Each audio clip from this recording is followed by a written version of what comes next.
بسم اللہ الرحمن الرحیم۔ مختلف کمپنیوں کے شیئرز اگر کسی کے پاس ہوں تو ان کی مالیت پر زکوٰۃ ہے یا نہیں ہے، اور ان کی زکوٰۃ کیسے ادا کرنی ہے۔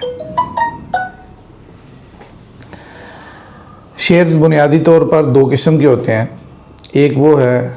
جس میں خریدار کا مقصد شیئرز کی تجارت کرنا ہے، یعنی جس کو کہتے ہیں کہ کیپٹل گین کے لیے اس نے شیئرز خریدے ہیں، اور جو ہی ریٹ بڑھے گا یا اس کا جو مناسب وقت ہوگا اس وقت میں اس کو وہ شیئرز بیچ کر اپنا نفع کمانا ہے۔ اگر تو شیئرز اس مقصد کے لیے لیے گئے ہیں تو پھر یہ والے جو شیئرز ہیں یہ اس کی حیثیت مال تجارت کی ہے۔ تو جس طرح مال تجارت کی زکوٰۃ ادا کی جاتی ہے کہ زکوٰۃ کی ادائیگی کی تاریخ میں جو کچھ آپ کے پاس مال تجارت ہے، آپ اس کی اس تاریخ کی جو قیمت ہے اس کے حساب سے آپ زکوٰۃ ادا کرتے ہیں۔ تو اسی طرح اگر آپ کے پاس شیئرز کیپٹل گین کے لیے ہیں، یعنی نفع ان کو بیچ کر نفع کمانے کے لیے، تجارت کے لیے ہیں، تو پھر جس تاریخ کو آپ کی زکوٰۃ کی ادائیگی آپ کے ذمہ لازم ہے یا آپ اپنی زکوٰۃ کا حساب کرتے ہیں، تو اس تاریخ کو ان شیئرز کی جو قیمت ہوگی آپ نے اس حساب سے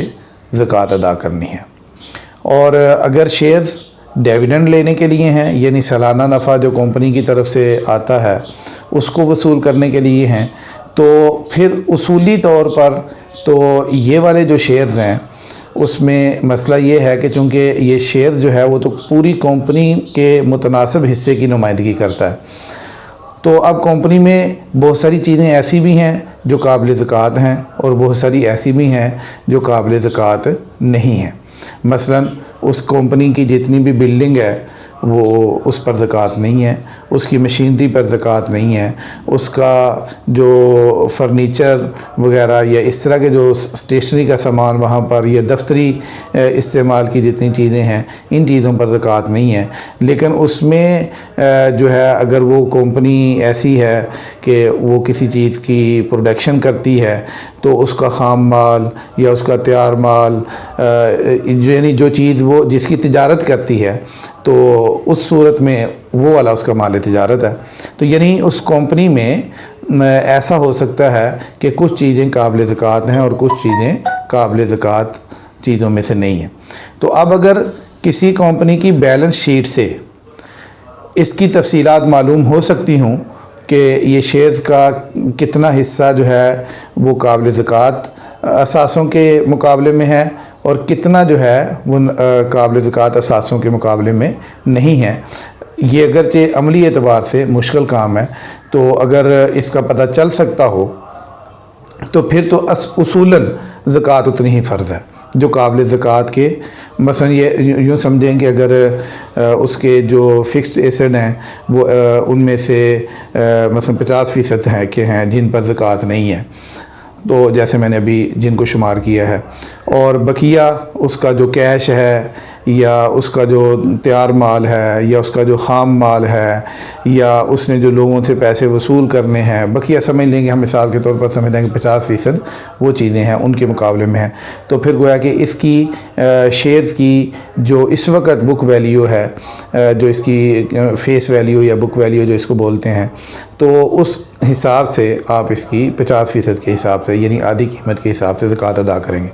لیکن احتیاط اس میں ہے کہ اگر جو کم از کم اس کی جو فیس ویلیو ہے اس پورے پر زکوٰۃ ادا کر دیں، اس لیے کہ بالخصوص جو چھوٹے شیئر ہولڈر ہوتے ہیں ان کے لیے اس کا باقاعدہ حساب کتاب کرنا یا معلومات لینا خاصی مشکل ہے، یا اس کو سمجھنا عام آدمی کے لیے اس کے لیے بھی ذرا ایک اچھی خاصی مہارت کی ضرورت ہوتی ہے۔ تو اس میں احتیاط اس چیز میں ہے کہ آپ اس کی جو پوری فیس ویلیو ہے اس کے اوپر جو قیمت درج ہے اس کے حساب سے آپ اس کی زکوٰۃ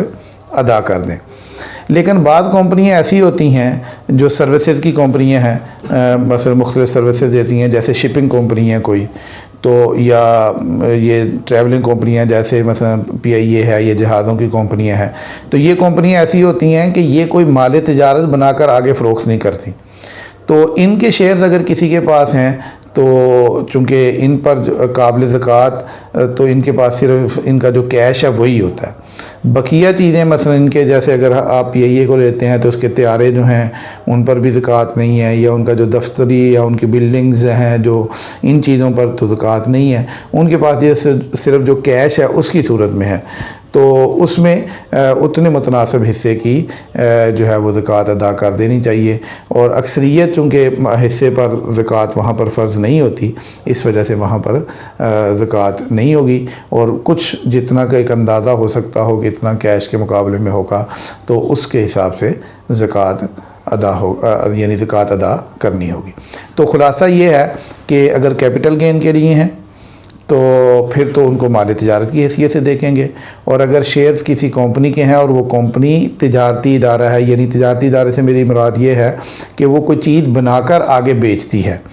تو یا ویسے ٹریڈنگ کمپنی بھی ہو سکتی ہے، عام طور پر ٹریڈنگ کمپنیوں کے تو اس طرح شیئرز بہت کم خریدے بیچے جاتے ہیں، لیکن بہرحال اگر کوئی ہو تو اس میں بھی جو اس کا مال تجارت ہے اس کو دیکھتے ہوئے اگر کسی کو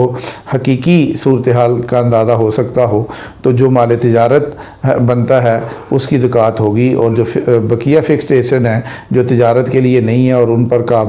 وہ قابل زکوٰۃ شمار نہیں ہوتے، ان پر زکوٰۃ نہیں ہے، لیکن احتیاط اس میں ہے کہ پوری فیس ویلیو پہ زکوٰۃ دے دی جائے۔ اور جو سروسز کی یا خدمات اور سروسز کی کمپنیاں ہیں ان میں اکثر حصے پر زکوٰۃ فرض نہیں ہے، ان کا صرف جو کیش والا حصہ ہوتا ہے، جتنی رقم ان کے پاس نقد ہے اس کے مقابلے میں جو شیئرز کی قیمت بنتی ہوگی جس متناسب حصے کی، اس پر صرف زکوٰۃ ہے۔ تو یہ خلاصہ ہے شیئرز کی زکوٰۃ کے بارے میں۔